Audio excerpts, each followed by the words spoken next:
మనిషికి పెదవులు కదులుతూ ఉంటాయి. మనిషికి అన్నిటికన్నా లౌల్యం దేని మీద అంటే మాటల మీద. మనిషికి చాలా చవకబారుగా దొరికేటటువంటి సుఖం ఏమిటంటే మాట్లాడడం. ఎందుకని ఏమీ తోచట్లేదు అనుకోండి, పక్కింటి వాడిని పిలిచి మాట్లాడడం. ఏమీ తోచట్లేదు అనుకోండి, ఆయన ఏదో పాపము చదువుకుంటాడు, ఆయన ఏదో పని చేసుకుంటాడు, ఆయన ఇంటికి వెళ్ళి కూర్చుని మాట్లాడడం. ఆయన ఇంటికి ఎందుకు? నీకెటూ పని లేదు, ఆయన ఎందుకు పాడు చేస్తావు? నా బోటి వాడి గురించి చెప్తున్నాను, మీరు అలా చేయరనుకోండి. ఆయన్ని ఎందుకు పాడు చేయడం? అంటే ఓ రూపాయి ఖర్చు అక్కర్లేదు కదా, మాట్లాడుకుంటే చాలు. కానీ ఈశ్వరుడు మాట ఎంత గొప్పగా ఇచ్చాడు. ఎవ్వరికీ లేదు మాట, మనుష్యుడికి ఒక్కడికే ఉంది. ఆ మాట చేత ఎంత కష్టంలో ఉన్నవాణ్ణి ఓదార్చవచ్చు. మాటతో బ్రతికుదాం అనుకున్నవాణ్ణి కూడా చచ్చిపోయేటట్టు చేసేయచ్చు. రావణాసురుడు మాట్లాడిన మాటలకి సీతమ్మ తల్లి చనిపోదాం అనుకోలా? అదే సీతమ్మ తల్లి హనుమ మాట్లాడితే బ్రతుకుదాం అనుకోలా? ఒకడి మాటకి బ్రతుకుదాం అనుకుంది, ఒకడి మాటకి చచ్చిపోదాం అనుకుంది. మాట అంత శక్తివంతమా కాదా? అంత శక్తివంతమైనటువంటి మాటకి ఆధారం పెదవులు. ఈ పెదవులు కదులుతూ ఉండడం గొప్ప కాదు, జీవితంలో ప్రయత్నపూర్వకంగా పెదవులు కదలకుండా ఉంచగలగడం గొప్ప. అందుకే మహాత్ములు ఏం చేస్తారంటే మౌనవ్రతం చేస్తూ ఉంటారు.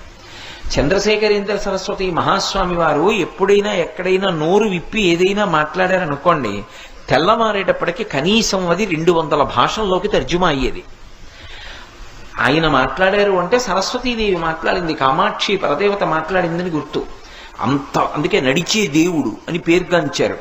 అటువంటి మహాస్వామి ప్రయత్నపూర్వకంగా కుటీరంలో కొన్నాళ్లు మౌనంలోకి వెళ్ళిపోయేవారు. అసలు మనిషి జీవితంలో చిట్ట చివర పొందవలసిన స్థితి ఏది అంటే మౌనం. బతికున్న నాళ్ళు ఉపన్యాసం చెప్పకూడదు, కొంతకాలం ఉపన్యాసాలు చెప్పాలి. ఏదో ఒక పెద్దవాడు అయిపోయిన తర్వాత ఇంకా విడిచిపెట్టేయాలి. ఏదో ఒక రోజున ఇక నేను ఈ ప్రసంగాలు చెయ్యను, ఆప్ చేసేయాలి. ప్రసంగాలు చేయని వాడైతే ఇక లౌకికమైన మాటలు నేను ఎక్కువ మాట్లాడినా. మౌనంలో ఉండాలి.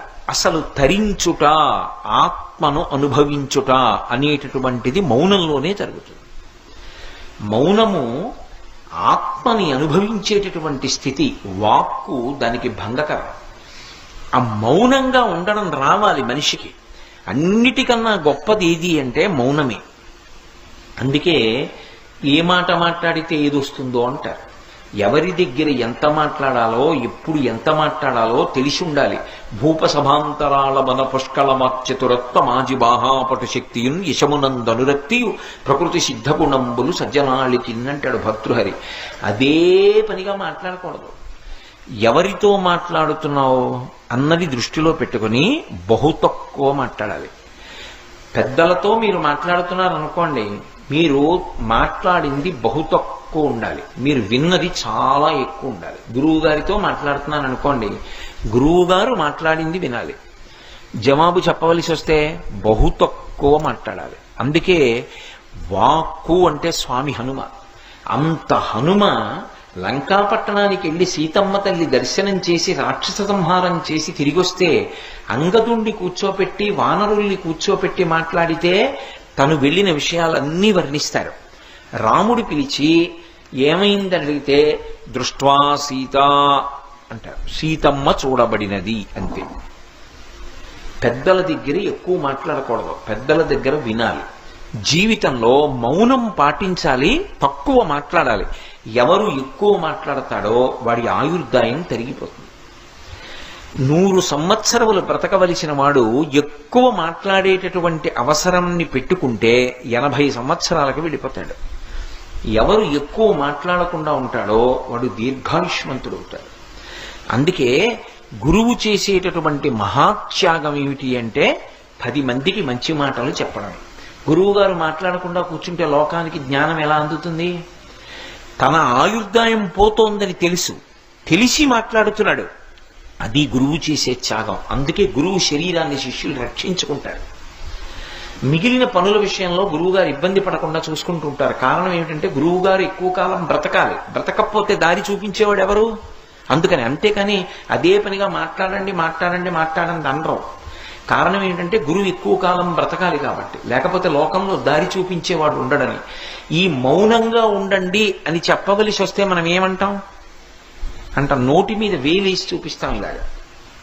ఇలా వేలు పెడతాం. చెయ్యి ఇలా అడ్డు పెట్టామంటే దానికి రెండు అర్థాలు. ఇలా అన్నాను అనుకోండి మాట్లాడకండి అని, ఇలా పెట్టుకున్నాను అనుకోండి నోటికి చెయ్యి అడ్డు, ఎదురుగుండా ఉన్నవారు పెద్దలు అని గుర్తు. ఎక్కువ నేను మాట్లాడను, బహు తక్కువ మాట్లాడతాను, ఎక్కువ వింటాను అని గుర్తు. ఏమిటంటే ఇలా పెట్టు కూర్చుంటాం. నేను మా గురువుగారి దగ్గరికి వెళ్ళాను అనుకోండి, ఇలా కూర్చుంటాను మొదట వెళ్ళగానే. అంటే గురువుగారు నేను ఎక్కువ మాట్లాడను, మీరు మాట్లాడింది నేను వింటాను. ఇలా చెయ్యి అడ్డు పెట్టుకున్నాడు అంటే వాడికి జీవితంలో ఎలా బ్రతకాలో, ఎన్ని మాటలు మాట్లాడాలో, ఎంత మౌనం పాటించాలో వాడికి తెలుసని గుర్తు. అందుకే ఇప్పటికీ దేవతా స్వరూపాల్లో హనుమ ఒక్కరే ఇలా పెడతారు. ఆజ్ఞాపాలక హనుమ అని రామచంద్రమూర్తి దగ్గర ఉంటే ఇలా ఉంటారు హనుమ. మీరు ఇప్పటికీ తిరుపతి వెడితే తీర్థం ఇచ్చే దగ్గర చూస్తే ఇలా పెట్టి ఉంటారు. క్యాలెండర్లు కూడా వచ్చాయి ఆ మధ్య, అందులో ఉంటారు. ఇలా చెయ్యి అడ్డు పెట్టి ఇలా పెట్టుకుని ఉంటారు, ఇలా నిలువుగా పెట్టి ఉంటారు. ఆజ్ఞాపాలక హనుమ అంటారు. మనిషి ఎక్కువ మాట్లాడకూడదు, తక్కువ మాట్లాడాలి, ఎక్కువ వినాలి. అందుకే ఒక నోరు రెండు చెవులు. ఇది లోకానికి చెప్పడానికి ఏనుగు యొక్క ముఖం చెప్తుంది. అందుకే మీరు చూడండి, చెయ్యి వేరుగా ఉంటుంది, నోరు వేరుగా ఉంటుంది. మిగిలిన ప్రాణులకి చెయ్యి ఇలా అడ్డం పెడితేనే తెలుస్తుంది. ఏనుగు ఒక్కదానికి మాత్రం నోటికి అడ్డంగా చెయ్యి వస్తుంది. నోరు కిందకు ఉంటుంది, తొండం అడ్డంగా ఉంటుంది. దాని తొండమే దానికి చెయ్యి అయినప్పుడు, తొండం అడ్డంగా ఉంది అంటే చెయ్యి అడ్డంగా ఉందా లేదా? నోటికి అడ్డంగా చెయ్యి పెట్టుకున్నటువంటి ప్రాణి ఎవరు? తనంత తానుగా ఏనుగొక్కటే. దంతములు రెండు పక్కకి ఉంటాయి, అవి నవలడానికి పనికిరావు. అంటే తినడం కోసం దంతాలు కాదు, మాట్లాడడం కోసం నోరు కాదు. బహు తక్కువ మాట్లాడి ఎక్కువ విని మౌనము చేత తరించు. ఇది లోకానికి సందేశమిచ్చేటటువంటిది. సమస్త మనుష్య జాతికి గురువుగా నిలబడి మాట్లాడగలిగినటువంటి ముఖం తనంత తానుగా ఉన్న ఏకైక ప్రాణి ఏనుగు. అందుకే ఏనుగు ముఖానికి అంత గొప్పతనం ఉంది. మహాదంతి వక్త్రాపి అని శంకర భగవత్పాదులు అనడానికి కారణం అది. అంత పెద్ద ఏనుగు ముఖం ఉన్నవాడు. అందుకే విఘ్నేశ్వరుడికి దండం పెట్టుకోండి అని పిల్లలతో దండం పెట్టిస్తుంటారు తప్పకుండా. ఎందుకని? నువ్వు తెలుసుకోవడం కాదు, ఎక్కడ ఎంత మాట్లాడాలో తెలిసి ఉండడం కూడా చాలా అవసరం. ఎక్కడ మాట్లాడుతున్నప్పుడు ఏది జ్ఞాపకం రావాలో అది రావాలి. ఎక్కడ ఎక్కువ మాట్లాడకూడదో అక్కడ మాట్లాడకుండా కూర్చోగలగాలి. నేను ఇక్కడికి వచ్చాననుకోండి, మాట్లాడకుండా కూర్చోకూడదు. నేను మాట్లాడినంతసేపు ధారాళంగా మాట్లాడాలి. నేను రేపు ఉద్యోగం చేయడానికి వెళ్ళాను అనుకోండి, నిశ్శబ్దంగా కూర్చుని నా పని నేను చేసుకోవాలి. అక్కడికి కూడా వెళ్ళి నేను వినాయక వైభవం చెప్తానండి అన్నాను అనుకోండి, నువ్వు ఉద్యోగంలోకి రావద్దని చెప్తారు కదా. ఎక్కడ ఏం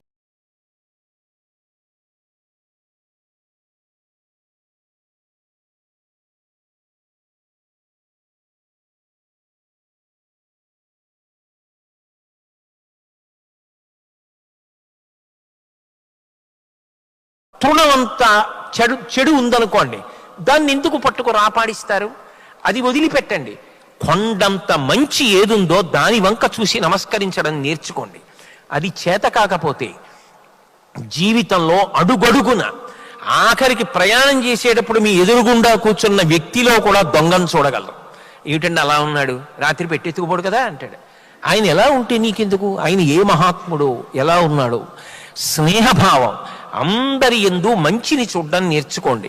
సంయమనమన్నది జీవితంలో అత్యంత అవసరము. చటుక్కున ఒక మాట వినగానే కోప్పడ్డం.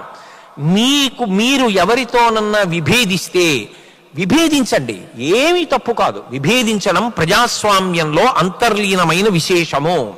కానీ విభేదించినప్పుడు చాలా వ్యగ్రతతో కూడుకున్నటువంటి విభేదమైనటువంటి త్రోవలు తొక్కవద్దు.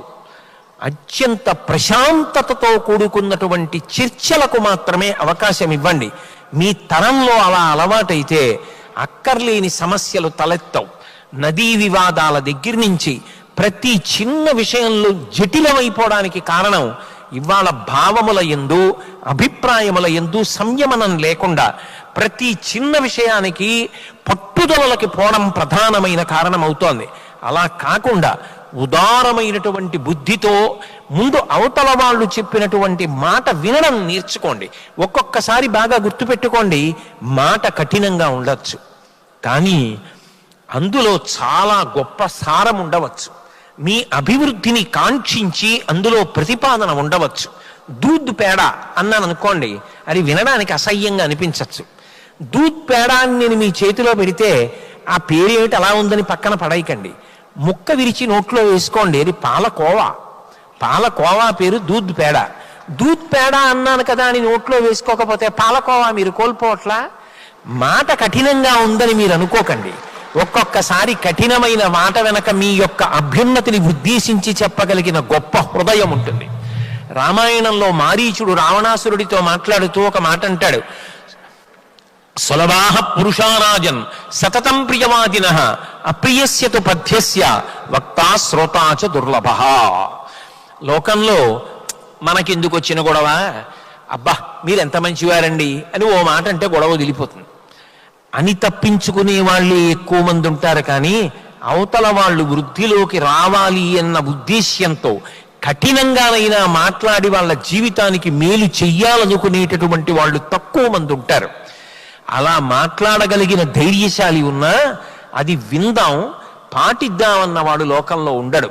ఒకవేళ అలా ధైర్యంగా చెప్పగలిగిన వాడు, సహృదయంతో విని పాటించగలిగిన వాడు ఉంటే అంతకన్నా దేశ చరిత్రని మార్చగలిగిన వాళ్ళు లోకంలో ఉండరు. అబ్దుల్ కలాం గారు చిన్నతనంలో ఆడుకుంటుంటే ఎవరో ఒక వ్యక్తి వచ్చి ఒక వస్తువు ఇచ్చాడు. ఇది ఏమిటని అడిగారు ఆయన. మీ నాన్నగారి కోసం వచ్చాను, ఆయన లేరు కదా, ఫలానా వారు వచ్చి ఇది ఇచ్చారని చెప్పి ఇచ్చేసేయని చెప్పి ఆ వ్యక్తి వెళ్ళిపోయాడు. కలాం గారి తండ్రి ఇంటికి వచ్చారు. కలాం గారు పట్టుకెళ్ళి ఆ వస్తువు ఇచ్చి ఎవరో వచ్చి ఇచ్చారు, మీకు బహుమానం ఇమ్మన్నారన్నారు.